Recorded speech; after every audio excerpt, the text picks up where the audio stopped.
আজকের বানাবো একটা অন্যরকম ডিমের ডালনা। তার জন্য থাকছে একটা বড় পেঁয়াজ কুচানো, একটা ক্যাপসিকাম কুচানো, দুটো টমেটো কুচানো আর 3টে কাঁচা লঙ্কা। এগুলো সব এইভাবে কেটে নিয়েছিলাম, বেশি ছোট করে কাটবো না। এবার ডিমটাকে আমরা সিদ্ধ করে নেব। ডিম আর আলু দুটো একসঙ্গে সিদ্ধ করব। সামান্য নুন দিলে তাড়াতাড়ি সিদ্ধ হয়ে যাবে। ডিম সিদ্ধ হয়ে গেছে, ছাড়িয়ে নিয়ে আমরা ভাজতে থাকলাম। তারপরে ভেজে তুলে নিয়ে সেই কড়াতে আরেকটু তেল দিলাম, দিয়ে পেঁয়াজ আর লঙ্কাটা ছেড়ে দিলাম।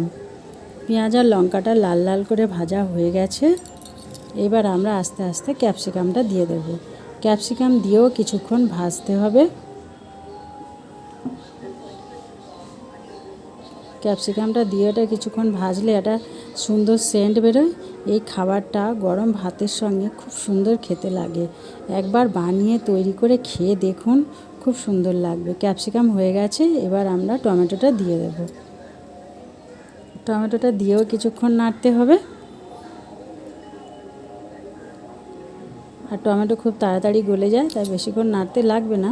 তারপরে একে একে সব মশলাগুলো দেব। প্রথমে দিলাম 2 চামচ নুন। নুন আপনারা আপনাদের স্বাদ অনুযায়ী দেবেন। তারপরে দিয়েছিলাম জিরের গুঁড়ো। তারপরে দিলাম একটু লঙ্কার গুঁড়ো, ঝালের জন্য। বেশি দেওয়া যাবে না, কাঁচা লঙ্কা দেওয়া আছে। তারপরে দিলাম 1 চামচ হলুদের গুঁড়ো। তারপরে আদা রসুনের পেস্টটা দিয়ে দিলাম, দিয়ে ভালো করে কষাতে থাকবো। ভালো করে কষাতে হবে, নাহলে আদা রসুনের গন্ধটা যাবে না।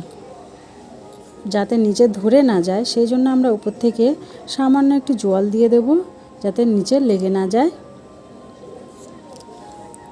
একটু কাশ্মীরি রেড চিলি দিয়ে দিয়েছিলাম কালারের জন্য। এটা কোনো ঝাল নয়, আপনারা সবাই জানেন। দেখুন নিচে ধরে যাচ্ছে, সেই জন্য একটু জলও দিয়ে দিলাম। দিয়ে আরও কিছুক্ষণ নাড়াতে থাকবো, যতক্ষণ না মশলা থেকে তেলটা ছেড়ে দিচ্ছে। মশলা থেকে তেলটা ছেড়ে দিয়েছে। এবার আমরা আলুটা সিদ্ধ করে রেখেছিলাম, এবার সেই আলুটা দিয়ে দেবো এর উপরে। সিদ্ধ আলুটা দিয়েও কিছুক্ষণ নাড়তে থাকবো। বেশি নাড়ানো যাবে না, কেন আলু আগে থেকেই সিদ্ধ করা আছে। তাই অল্প একটু নেড়ে চেড়ে নিয়ে জল ঢেলে দেব।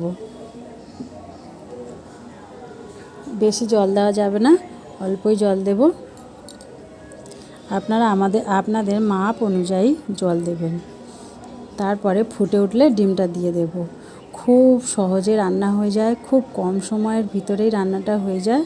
আর খেতে অসম্ভব টেস্টি। গরম ভাতের সঙ্গে একবার জাস্ট খেয়ে দেখুন এইভাবে তৈরি করে। আমাদের ডিমের ঝোলটা ফুটে গেছে, দেখতেও খুব সুন্দর লাগছে। দেখুন ফাইনালি লুকটা কি সুন্দর দেখতে লাগছে।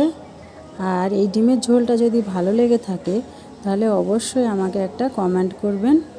আর আমার চ্যানেলটা একটু দয়া করে সাবস্ক্রাইব করে দেবেন। আমার নতুন চ্যানেল, সাবস্ক্রাইব করলে আমি আরও উৎসাহিত হব। আর ডিমের ঝোলটা এইভাবে একবার তৈরি করে খেয়ে দেখবেন। দেখতেও যেমন সুন্দর লাগছে, খেতেও তেমন খুব সুন্দর।